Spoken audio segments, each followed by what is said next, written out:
톡파원. 기후와 함께 시민들이 일상 속에서 전하는 다양한 이야기 나누는 시간이죠.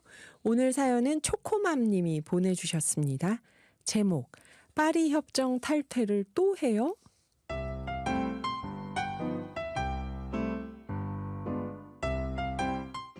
트럼프 대통령이 또 파리 협정을 탈퇴했다는 소식 들으셨나요? 예전에 한번 탈퇴해서 세계가 혼란스러웠었는데요. 그것도 모자라 재집권하자마자 다시 탈퇴를 강행했습니다. 재탈퇴한 배경에는 기후위기 대응을 위한 여러 규제에서 벗어나서 화석연료 생산을 늘리겠다, 그런 의도가 숨어 있다는데요. 트럼프는 미국 에너지 해방 행정명령에도 서명을 했습니다. 에너지 해방. 화석연료 생산을 장려하고 에너지 생산과 사용에 부담을 주는 규제를 철폐하고 전기차 확대 정책을 폐지하는 게 포함된 명령이라네요. 미국이 세계에서 두 번째로 큰 온실가스 배출국인데요.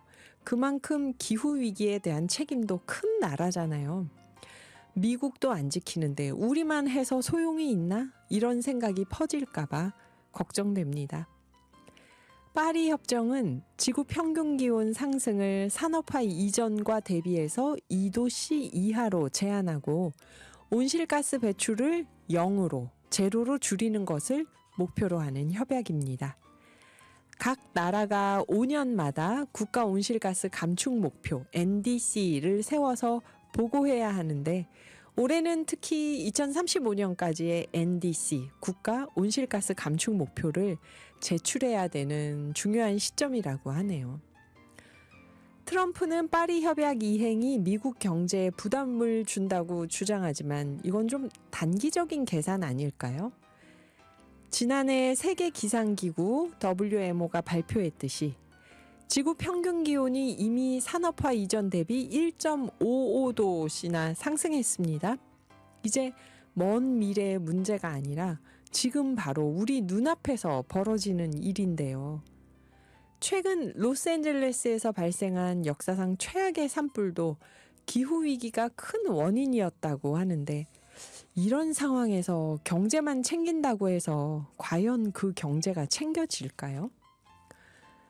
그나마 미국 안에서도 트럼프에 반대하는 움직임이 있어서 다행입니다.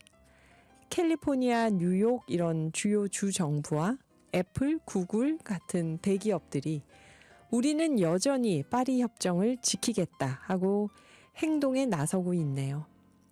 한 사람의 결정이 전 세계에 얼마나 큰 영향을 미칠 수 있는지 보여주는 동시에 또 트럼프의 파리 협정 탈퇴 선언이 새로운 전환점이 될 수도 있지 않을까요? 전 세계 시민들에게 더 큰 위기의식을 심어주고 지역사회와 개인의 행동을 촉진하는 계기가 될지도 모르죠. 이번 기회를 통해서 국제사회가 미국에 의존하지 않는 새로운 연대와 협력 모델을 만들어낼 수도 있고요. 우리도 미국 핑계대지 말고 우리 스스로에게 질문해야 할 때입니다.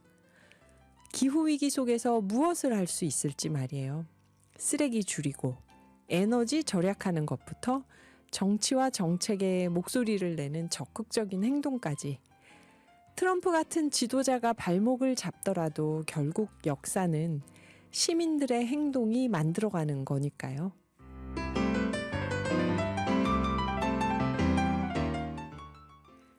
트럼프 대통령 취임하자마자 파리 협정 탈퇴한다. 그러니까 저는 올 것이 왔구나. 그러면서 참 그래도 당황스럽더라고요.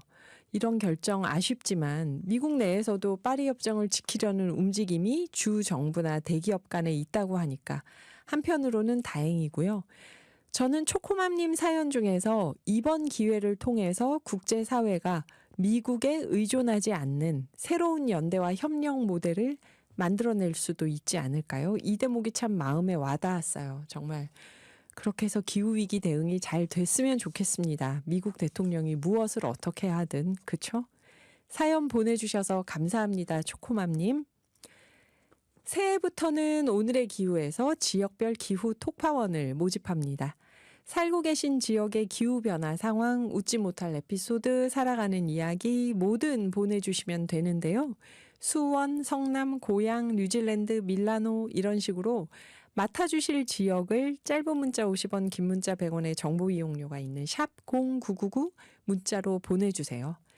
오늘의 기후 생방송할 때 유튜브 실시간 댓글창에 올려주셔도 되고요. 오늘의 기후 밴드에 올려주셔도 됩니다. 어느 지역을 맡으실지. 그러면 저희가 기후 톡파원으로 정성껏 모시겠습니다.